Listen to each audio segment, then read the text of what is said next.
Dice el apóstol Pablo, y de la misma manera también el Espíritu nos ayuda en nuestra debilidad, porque no sabemos orar como debiéramos, pero el Espíritu mismo intercede por nosotros con gemidos indecibles. Y aquel que escudriña los corazones sabe cuál es el sentir del Espíritu, porque Él intercede por los santos conforme a la voluntad de Dios.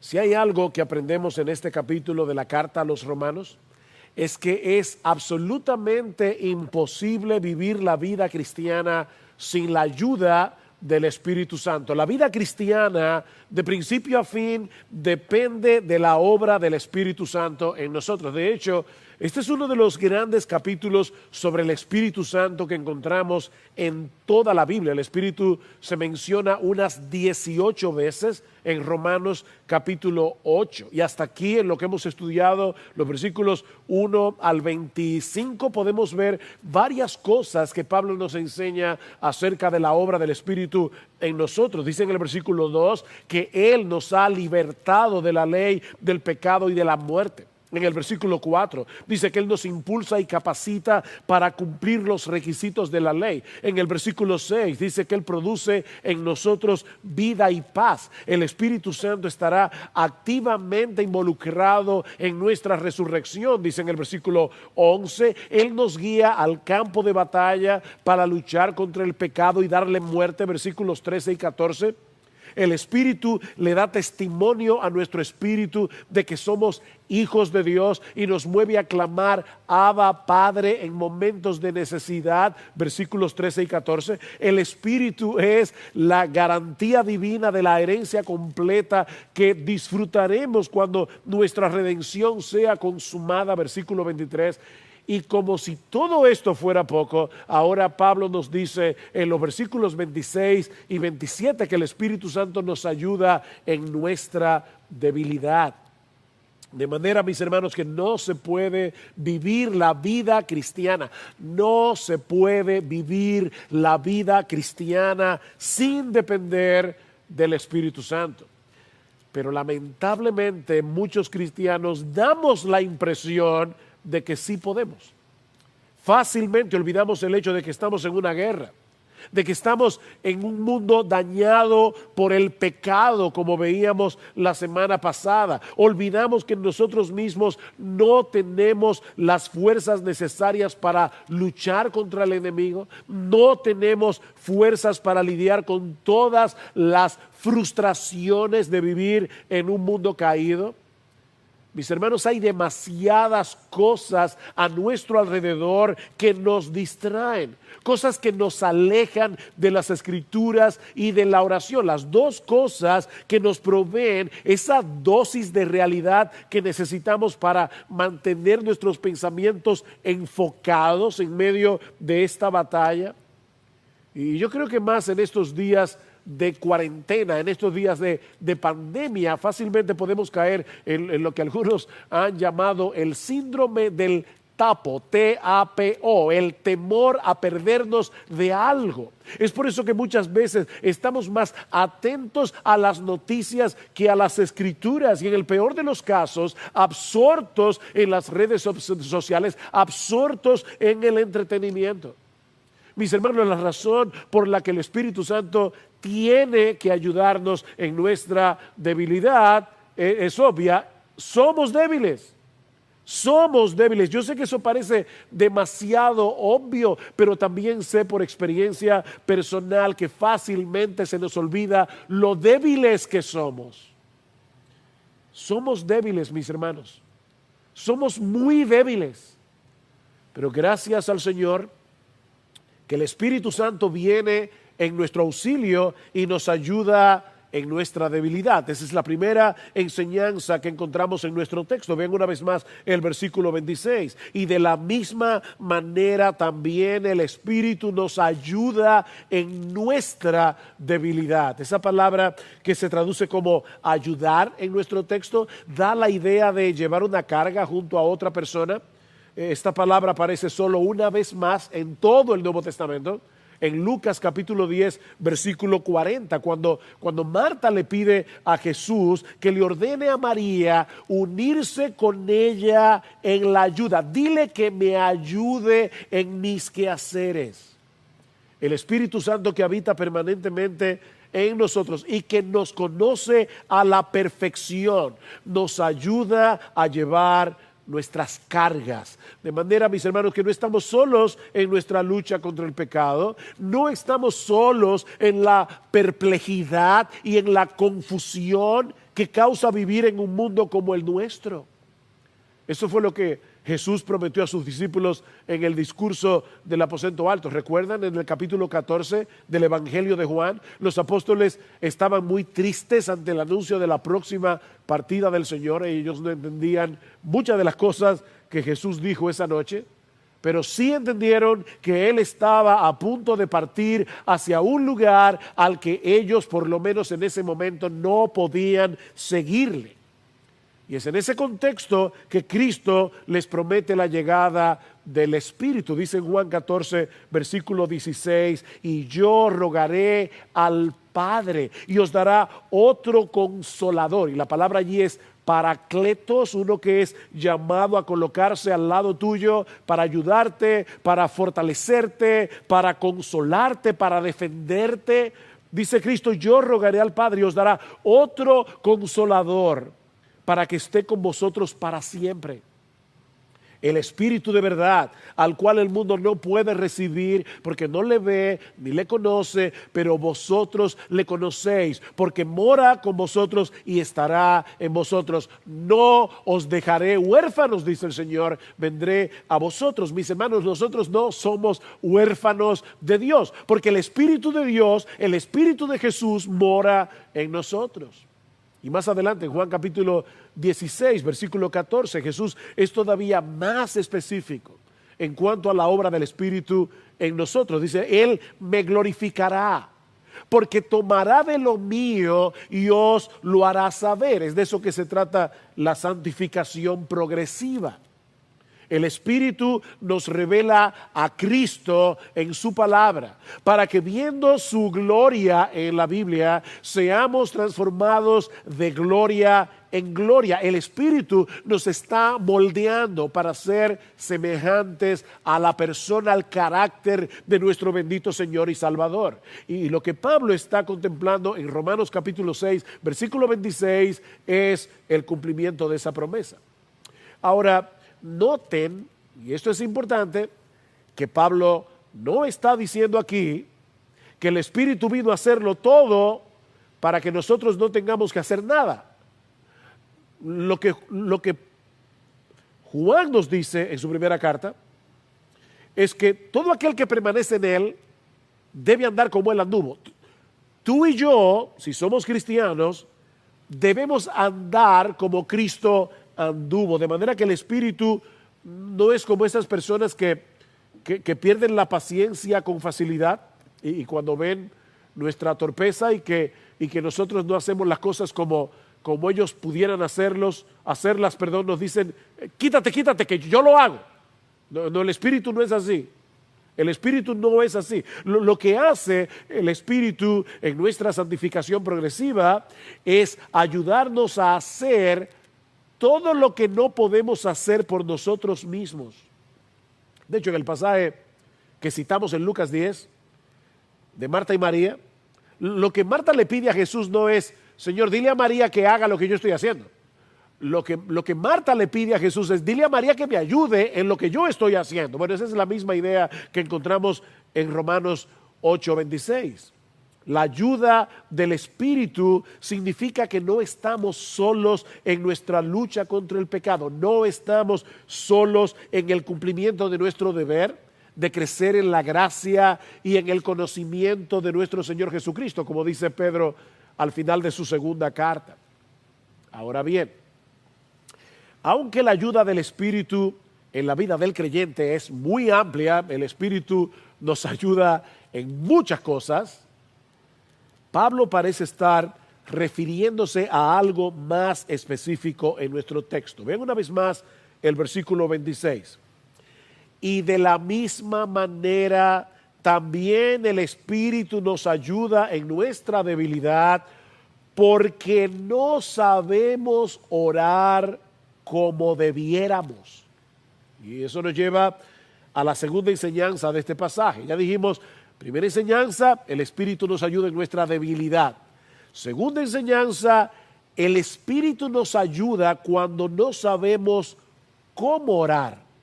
Ahora, mis hermanos, eso no quiere decir que los creyentes nunca saben qué es lo que deben pedir en oración, porque lo cierto es que la mayoría de las veces sí sabemos. Por ejemplo, la misma Biblia nos guía en ese sentido. Debemos orar por la gloria y la santidad del nombre de Dios. Debemos orar porque Él nos ayude a hacer su voluntad. Debemos orar porque Dios bendiga a su iglesia. Debemos orar por la salvación de los perdidos. Debemos orar por nuestras necesidades personales. Danos el pan de cada día. Debemos orar por aquellos que predican la palabra. Y así podríamos continuar con un montón de cosas más. Pero cuando vemos este texto en su contexto, nos damos cuenta que Pablo está hablando aquí de esos momentos cuando sentimos el embate de vivir en este cuerpo de muerte y en un mundo dañado por causa del pecado. Cuando nos sentimos tan perplejos, tan confusos, tan débiles, que no sabemos qué pedir. No sabemos qué pedir.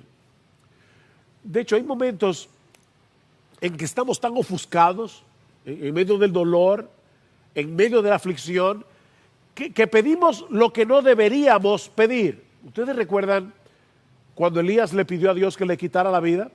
Eso está en Primera de Reyes, capítulo 19, versículo 4. Esa fue una petición obviamente incorrecta. De hecho, es irónico que Elías le haya pedido a Dios que le quitara la vida, porque Elías es uno de los únicos dos personajes que aparecen en toda la historia bíblica que no murieron nunca, que no vieron muerte. Por eso decía Martin Lloyd-Jones que sería difícil encontrar una negación mayor a la oración de un creyente. Señor, quítame la vida. No, tú nunca vas a morir. Otro ejemplo un poco distinto es el de Pablo en 2 Corintios capítulo 12. ¿Recuerdan cuando Pablo le pidió a Dios que le quitara el aguijón que tenía en su carne? Esta petición es distinta a la de Elías porque Pablo no fue un imprudente al pedirle a Dios que le quitara el aguijón. Santiago 5:13, ¿está alguno afligido? Haga oración. No hay nada incorrecto en que le oremos a Dios que nos quite una aflicción. Sin embargo, el Señor le respondió que no. Y aún aprovechó la ocasión para enseñarle a Pablo que su poder se perfecciona en nuestra debilidad. De manera que hay veces en que le pedimos a Dios cosas que son legítimas, pero a las cuales Dios dice que no. Y hay otras veces en que ni siquiera sabemos qué es lo que debemos pedir en esa situación particular. Déjeme poner otro ejemplo. Pablo se encuentra preso en Roma, sabiendo que tiene delante de él dos opciones. La posibilidad de ser liberado y seguir llevando a cabo su ministerio, o la posibilidad de ser ejecutado y ser llevado a la presencia de Dios. Bueno, ¿qué pedir en una situación como esa? ¿Cárcel o liberación? ¿Muerte o ministerio? Pablo dice en Filipenses capítulo 1, versículo 22, que cuando él estuvo considerando esas dos opciones, en un momento dado dice, yo no sé qué escoger. Yo no sabía qué escoger. De hecho, es interesante notar en el versículo 26 que Pablo se incluye a sí mismo en la declaración. Dice, porque no sabemos. Ni ustedes saben, ni yo tampoco. No sabemos orar como debiéramos. El gran apóstol Pablo, el hombre que recibía revelaciones directas de Cristo y que escribió la mayor parte de las cartas del Nuevo Testamento, él experimentó esa misma perplejidad en su vida. Así que, mi hermano, cuando estás en esos momentos en que tú no sabes qué pedir, estás en buena compañía. Estás en buena compañía. muchas veces no podemos discernir cuál es la voluntad de Dios en una situación específica por la sencilla razón de que no hay una revelación específica en la Biblia al respecto. ¿Recuerdan Deuteronomio 29:29? Las cosas secretas pertenecen a Jehová nuestro Dios, mas las reveladas son para nosotros. Hay una voluntad secreta de Dios. Y la característica principal de esa voluntad secreta es que es secreta. Es la voluntad secreta de Dios. Imaginen a un hermano que en medio de esta pandemia, eso le ha pasado a hermanos que son doctores o que tienen que llevar a cabo algún tipo de servicio de bien público, este hermano se cuestiona si debe prestar un servicio que ponga en riesgo su salud o dejar de hacerlo para preservar su vida y aún la vida de los suyos. ¿Qué hacer en ese caso? ¿Arriesgarse por amor al prójimo o protegerse por amor a su familia y aún por cuidar de su propia vida? Bueno, ¿saben qué? Esa decisión no es fácil. Y lo interesante es que en la Biblia tenemos varios casos en los que una misma persona en un momento dado evitó el peligro y en otro momento decidió no evitarlo. ¿Recuerdan? El mismo Pablo, en Hechos 9, dice que fue descolgado por una canasta por el muro de la ciudad de Damasco porque sabía que lo querían matar. Pablo en Hechos 9 evitó el peligro. Sin embargo, en Hechos 21, a Pablo se le profetiza que si iba a Jerusalén, lo iban a apresar y lo iban a torturar. ¿Y saben qué hizo Pablo? Como quiera fue a Jerusalén. En Hechos 9 evitó el peligro. En Hechos 21 decidió no evitarlo. La pregunta que el cristiano siempre debe hacerse en ese tipo de situaciones, en los que no tenemos una dirección clara de las Escrituras, la pregunta que debes hacerte es: ¿qué es lo que glorifica más a Cristo en esta situación? ¿Qué es lo que glorifica más a Cristo? En el pasaje que citamos hace un momento en Filipenses 1, Pablo dice que él no sabía qué escoger, pero él estaba seguro de lo que él quería que sucediera en cualquiera de las dos situaciones, que Cristo sea magnificado en mi cuerpo, ya sea por vida o ya sea por muerte. Pablo dice: estoy perplejo, yo no sé qué escoger, pero yo sí sé una cosa: yo quiero que Cristo sea magnificado en mi vida, sea que muera o sea que viva. Así que, mi hermano, el principio general de las Escrituras es que debemos escoger lo que glorifica más a Jesús. El problema es que no siempre es tan evidente para nosotros qué es lo que glorifica más a Cristo, sobre todo cuando tenemos que decidir entre dos cosas que son legítimas para el cristiano. Las dos. Estoy enfermo. ¿Qué debo pedir? ¿Debo pedirle al Señor que me sane? ¿O debo pedirle al Señor que me fortalezca para poder glorificar su nombre, aunque Él decida no sanarme nunca? ¿Qué debo pedir? ¿Escojo mantenerme protegido durante la pandemia, no solo por amor a mi propia vida, sino también por amor a mi familia? ¿O decido salir y ayudar a otros y poner en riesgo mi salud y la de los míos? ¿Cuál es la voluntad de Dios? Bueno, Pablo dice aquí que muchas veces no lo sabemos. No lo sabemos. Que el curso de acción que debemos seguir no está tan claro. Pero Dios es tan bueno que Él no hace lo que tristemente muchas veces los padres hacemos con los hijos. Pero es que tú no entiendes. Eso es lo que muchas veces perdemos la paciencia y le decimos a nuestros hijos. Dios no hace eso. Estamos perplejos, estamos confusos, pero lo que Él hace es ayudarnos por medio de su Espíritu. Ahora, antes de ver cómo es que Él hace eso, déjame traerte unas palabras de aliento a la luz de esta enseñanza. Y voy a valerme aquí de algo que John Piper menciona en uno de sus sermones. Por un lado, mis hermanos, es alentador pensar que Dios no espera de nosotros que siempre sepamos cuál es su voluntad en toda situación. Es bueno saber eso. Hay lugar para la perplejidad en la vida del cristiano. Eso es alentador. Por otra parte, también nos alienta a saber que la obra de Dios a nuestro favor no se limita a lo que nosotros podemos entender.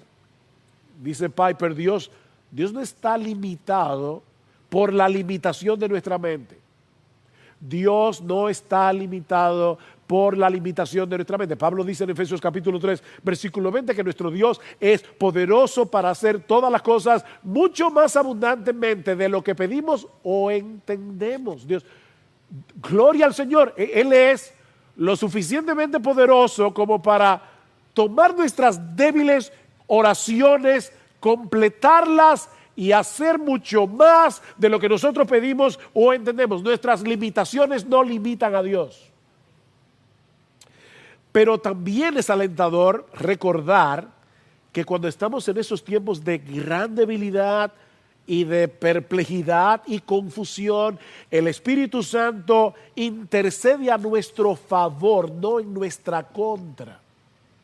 Y eso nos lleva a nuestro tercer y último encabezado de nuestro texto. Y es el hecho de que en esos momentos de debilidad, el Espíritu intercede por nosotros con gemidos indecibles conforme a la voluntad de Dios. Ven una vez más los versículos 26 y 27. Y de la misma manera también el Espíritu nos ayuda en nuestra debilidad porque no sabemos orar como debiéramos.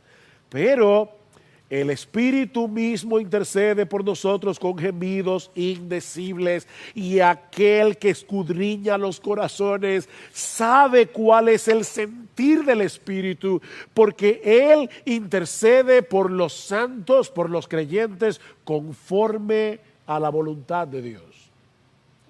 Ya Pablo había dicho que la creación gime a una esperando la manifestación de los hijos de Dios. Lo vimos la semana pasada. Y más adelante dice que nosotros también gemimos. La creación gime, nosotros gemimos.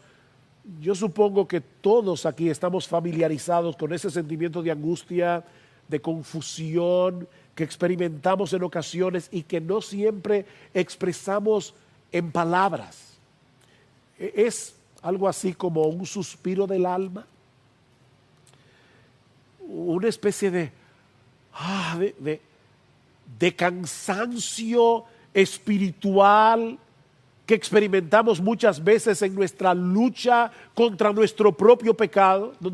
Nos cansamos de luchar con el mismo pecado, o al ver tanta maldad y tanto sufrimiento a nuestro alrededor. ¿Se dan cuenta? No es un suspiro de hastío, es un suspiro de espera ansiosa por el cumplimiento de lo que Dios ha prometido. Es de eso que habla Pablo en Romanos 8, 19 en adelante, que estudiamos la semana pasada, porque el anhelo profundo de la creación, ahí está el gemido, es un anhelo profundo, es aguardar ansiosamente la revelación de los hijos de Dios, porque la creación fue sometida a vanidad, no de su propia voluntad, sino por causa de aquel que la sometió en esperanza de que la creación misma será también liberada de la esclavitud, de la corrupción, a la libertad de la gloria de los hijos de Dios. Pues sabemos que la creación entera aún gime y sufre dolores de parto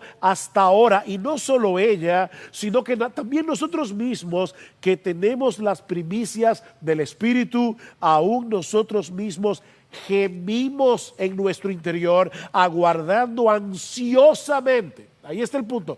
No es con hastío. Aguardamos ansiosamente la adopción como hijos, la redención de nuestro cuerpo. Ahora bien, Pablo dice, ahí está el gemido que experimentamos en nuestro interior. Pero cuando leemos Romanos 8:26, surge una pregunta. ¿Quién es el que gime? ¿Somos nosotros o el Espíritu? nosotros o el Espíritu. Versículo 26. Y de la misma manera también el Espíritu nos ayuda en nuestra debilidad, porque no sabemos orar como debiéramos, pero el Espíritu mismo intercede por nosotros con gemidos indecibles. Otra vez, mis hermanos, ¿quién es el que gime? ¿Nosotros o el Espíritu? Bueno, yo creo que mirando el contexto, podemos llegar a la conclusión de que somos nosotros los que gemimos movidos por el Espíritu. El Espíritu nos mueve a gemir. Eso es similar a lo que Pablo dice anteriormente sobre el testimonio que el Espíritu le da a nuestro espíritu de que somos hijos de Dios. Vean el versículo 15.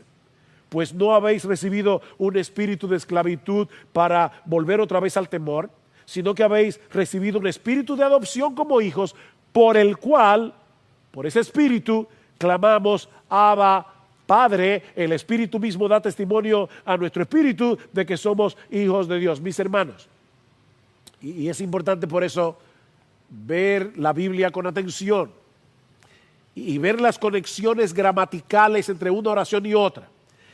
¿Quiénes son los que claman Abba, Padre? ¿Es el Espíritu o somos nosotros? Bueno, nosotros clamamos Abba, Padre en momentos de necesidad.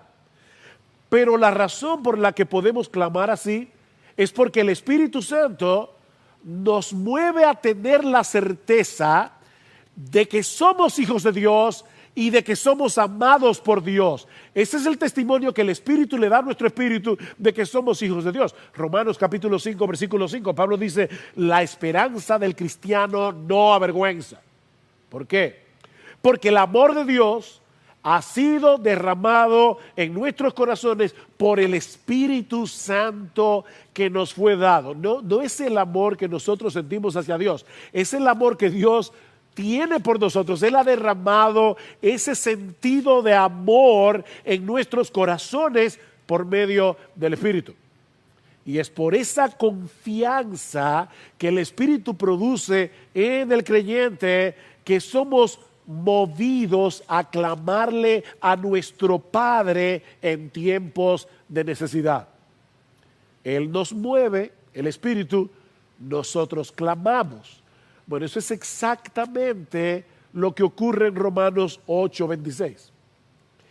Es el Espíritu Santo el que nos mueve a desear que Cristo sea magnificado en nuestras vidas. Es el Espíritu el que nos mueve a anhelar de todo corazón que pronto podamos hacer la voluntad de Dios sin tanta lucha y sin tanta perplejidad en nosotros. Es el Espíritu. Anhelamos que llegue el día en que no sea tan difícil hacer lo que Dios quiere. ¿Tú no anhelas que llegue ese día? Esa es la obra del Espíritu. Anhelamos que llegue el día en que no tengamos tantas interrogantes sin respuestas en nuestras mentes limitadas. Es ese anhelo lo que produce el gemido del que Pablo está hablando aquí. Pero no escuchen, porque esto de verdad es impresionante. Estudiar ese texto en esta semana ha cambiado en mi mente lo que significa orar. Ha producido un impacto profundo en mi propio corazón. Lo que hace el Espíritu es tomar ese gemido que no se expresa en palabras, en nosotros no se expresa en palabras, es tomar ese gemido que Él mismo produjo en nosotros y lo traduce en una oración articulada y que es conforme a la voluntad de Dios. Eso es lo que hace el Espíritu. Versículo 27. Y aquel que escudriña los corazones sabe cuál es el sentir del Espíritu. Y la palabra sentir allí, lamentablemente no se tradujo en español con toda lo que conlleva. No es que está mal la traducción, pero yo creo que es mejor traducir mentalidad. Mentalidad. marco de pensamiento. Aquel que escudriña los corazones, ¿de quiénes? Los corazones tuyo y mío que gemimos, sabe cuál es la mentalidad del Espíritu, porque Él intercede por los santos, el Espíritu, conforme a la voluntad de Dios. Ahora ya yo me imagino que varios aquí deben estarse preguntando, pero pastor, si Dios el Padre ya sabe lo que nos conviene, ¿por qué el Espíritu tiene que interceder por nosotros? De hecho, vamos más lejos. Si ya Dios sabe lo que tú y yo necesitamos, ¿por qué tenemos que orar? Bueno, yo te diría que nosotros debemos orar porque Dios dice que debemos orar, punto. Santiago 4, no tenéis lo que deseáis porque no pedís. Así que debemos orar porque debemos orar, porque Dios lo dice. Yo no tengo que entender todo lo que Dios me ordena para obedecerlo. Muchas veces nosotros le decimos a nuestros hijos, y sobre todo los más pequeños, mi hijo, haz lo que yo te digo. Pero papi, ¿por qué? No te lo puedo explicar ahora, pero obedéceme. Imagínense si nosotros le decimos eso a un niño de 7 años, la distancia que hay entre el niño de 7 años y yo como papá es infinitamente más pequeña que la distancia que hay entre yo y Dios. No importa que yo sea un adulto de 60 años. Así que debemos orar porque Dios dice en su palabra que debemos orar. Sin embargo, me encantó esta respuesta de John Piper a esta pregunta. ¿Por qué debemos orar? Él dice, la necesidad de la oración es un recordatorio constante y un despliegue de nuestra dependencia de Dios en todo, para que Él obtenga la gloria cuando nosotros recibamos la ayuda. Tú y yo necesitamos recordar todo el tiempo lo mucho que dependemos de Dios. Y cuando oramos y Dios viene en nuestro auxilio, nosotros recibimos la ayuda y Él recibe la gloria. Salmo 50, 15, invócame en el día de la angustia, yo te libraré y tú en cambio me honrarás. ¿Ves? Así funciona la oración. Yo clamo, yo pido, recibo, glorifico a Dios. Dios es glorificado. Lo mismo dice el Señor Jesucristo en Juan capítulo 14, versículo 13. Todo lo que pidiereis al Padre en mi nombre, lo haré. ¿Para qué? Para que el Padre sea glorificado en el Hijo. La gloria de Dios es el propósito final de toda oración. Y lo mismo ocurre cuando el Espíritu Santo nos mueve a gemir. Recuerden, Él es el que produce esa esperanza que aguardamos ansiosamente y que produce gemidos en nuestro corazón. Bueno, es el Espíritu Santo que hace eso para luego convertir ese gemido en oraciones al Padre que siempre son conformes a su voluntad. Pablo estaba pidiendo, Señor, líbrame de este aguijón, y el Espíritu Santo le estaba diciendo al Padre, Padre, no se lo quites. Ahí está la dinámica. Yo siento ese cansancio del alma, gimo, el Espíritu traduce esa oración y Dios el Padre responde. Así que Dios, intercediendo delante de Dios, produce una mayor gloria a Dios. Ese es el proceso. Otra vez, permítanme que cite a Piper, porque él lo dice mejor que yo. Dios obtiene la gloria porque Dios, el Espíritu, es el que produce esos gemidos en nosotros. Dios obtiene la gloria porque Dios el Padre es quien escucha y ejecuta lo que el Espíritu pide. Dios obtiene la gloria porque Dios el Hijo compró para los pecadores todas las bendiciones que reciben. Y ahora escuchen porque esto me encantó. Y Dios obtiene gloria porque nuestros corazones se convierten en el teatro de esa actividad divina para que conozcamos y experimentemos la bondadosa intercesión de Dios por nosotros y le demos gracias y le alabemos constantemente. ¡Wow!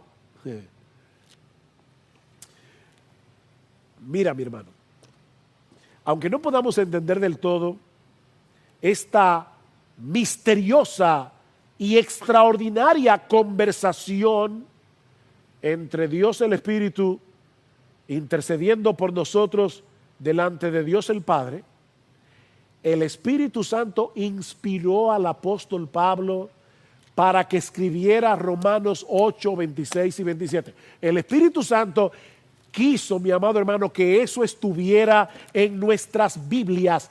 Dios quería que tú y yo supiéramos que eso está ocurriendo constantemente en nuestro interior, que nuestro corazón es el teatro de esa actividad divina. ¿Sabe para qué? Para alentarnos en medio de nuestra debilidad y para movernos a la gratitud y la alabanza, aunque sea un misterio para nosotros, esa intercesión del Espíritu a nuestro favor. Eso nos alienta y eso nos mueve a la gratitud y nos mueve a la alabanza. El domingo que viene, si el Señor lo permite, vamos a estar considerando el famoso texto de Romanos 8, 28 al 30.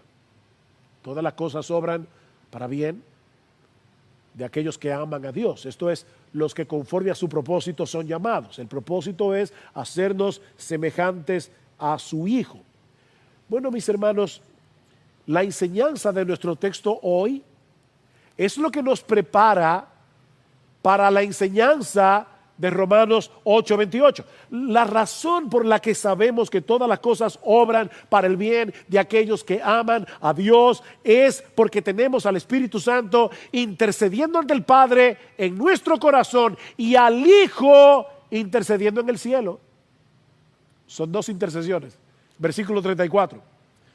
¿Quién es el que condena? Cristo Jesús es el que murió, sí. Más aún el que resucitó, el que además está a la diestra de Dios, el Espíritu en nuestro corazón, el Hijo a la diestra del Padre, el que también intercede por nosotros, el que también intercede por nosotros. Miren, mis hermanos, Dios no siempre responde nuestras oraciones afirmativamente, porque muchas veces no sabemos orar como conviene. Padre, quítame este aguijón. No, Señor, no le quites el aguijón. Pero las oraciones del Espíritu a nuestro favor siempre son contestadas con un sí de parte de Dios, porque el Espíritu conoce perfectamente cuál es la voluntad del Padre. Así que, mi hermano, la conclusión de todo este mensaje es este. Nunca olvides lo débil que eres.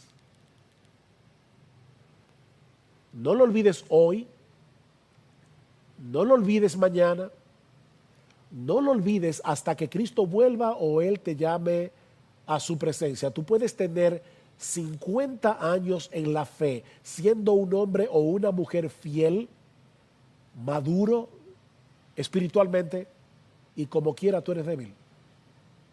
Como quiera tú eres débil. Mi hermano, nunca olvides que es imposible para ti vivir la vida cristiana en tus propias fuerzas. No lo olvides. Pero tampoco te dejes aplastar al ver tu propia debilidad o lo mal que está el mundo a nuestro alrededor. Dios se encargará de completar la obra que Él comenzó en nosotros por su Espíritu, mientras tú y yo dependemos de ese mismo Espíritu que comenzó y completará esa obra. Es así como funciona la vida cristiana. Es así como funciona. Lo que estoy diciendo es que dependencia no significa pasividad. Dependencia no significa pasividad. Lo que significa es un esfuerzo consciente de seguir corriendo, un esfuerzo consciente de seguir luchando contra el pecado que mora en nosotros, pero sabiendo de antemano que sin su ayuda nada podemos hacer. Tú y yo debemos orar. No te ampares ahora en esa obra intercesora del Espíritu, en esa obra intercesora de Cristo para dejar de orar. No, tú y yo debemos orar. Tú y yo debemos darle muerte al pecado que mora en nosotros. Tú y yo debemos andar como Cristo anduvo. Tú y yo debemos perfeccionar la santidad en el temor de Dios, como dice 1 Corintios capítulo 7, 2 Corintios capítulo 7, versículo 1. Es un deber tuyo y mío. El hecho de saber que estamos en la presencia de Dios todo el tiempo es algo que tú debes recordar intencional y conscientemente. ¿Para qué? Para perfeccionar la santidad en el temor, en la reverencia a Dios. Incluso tú y yo debemos ayudar a otros para que sigan creciendo a la imagen de Cristo. El punto es que no podemos hacer ninguna de esas cosas sin la ayuda del Espíritu Santo. Pablo dice a los colosenses que la meta de su ministerio era presentar perfecto en Cristo Jesús a todo hombre. ¡Wow! ¡Qué meta! Mi meta, dice Pablo, con mi ministerio, yo enseño a todo hombre, amonesto a todo hombre en toda sabiduría, con el fin de presentar perfecto en Cristo Jesús a todos los hombres. Y ahora escuchen, Colosenses 1:29. Para lo cual también trabajo. ¿Quién trabaja? Pablo trabaja, luchando según la potencia de Él, la cual actúa poderosamente en mí. Dependencia no significa pasividad. Ocupaos en vuestra salvación con temor y con temblor. ¿Por qué? Porque Dios es el que en vosotros produce así el querer como el hacer por su buena voluntad. Así que, mi hermano, demos gracias a Dios de su obra, de que su obra en nosotros, en la iglesia, en el mundo, no depende de que tú y yo podamos entender lo que Él está haciendo. No depende de eso. Al final de la historia, tampoco, depende de que tú y yo seamos fuertes, como algunos piensan. No. Al final de la historia, Él habrá llevado a cabo su plan de llenar la tierra del Evangelio para la gloria de su Hijo y para la salvación de miles de pecadores, usando a personas débiles como tú y como yo, que dependemos del Espíritu Santo. Él hará su obra. Pablo dice en Colosenses, en 2 Corintios 4:7, nosotros tenemos este tesoro, y es el tesoro del Evangelio, en vasos de barro. ¿Para qué? Para que la excelencia del poder sea de Dios y no de nosotros. Y Pablo dice en Romanos 11:36, porque de Él, y por Él, y para Él, son todas las cosas. A Él sea la gloria por los siglos de los siglos. Amén.